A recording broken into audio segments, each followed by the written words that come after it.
Bəs hoca, mədəni insanın əsas göstəricisi nədir? Yemək mədəniyyəti. Yəni bir insan yeməyinə baxıb onun mədəni olub olmadığını müəyyənləşdirmək olar. Məsələn, adam əlində TikToka baxa-baxa buradan çörəyi qırır, yeyirsə, qabağındakı suyun nə suyu, koladır, fantadır, yoxsa adi sudur, bilməyərək içirsə və yaxud da toylarımızda bizim necədir?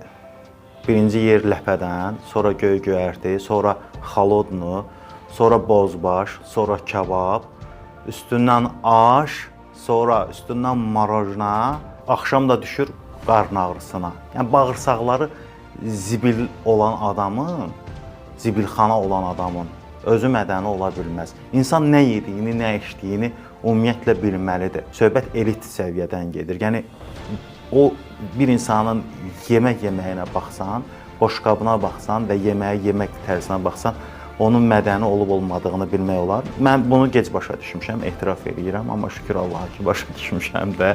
Yəni istəyir qadın olsun, istəyir ki, yəni bu hamıya aiddir.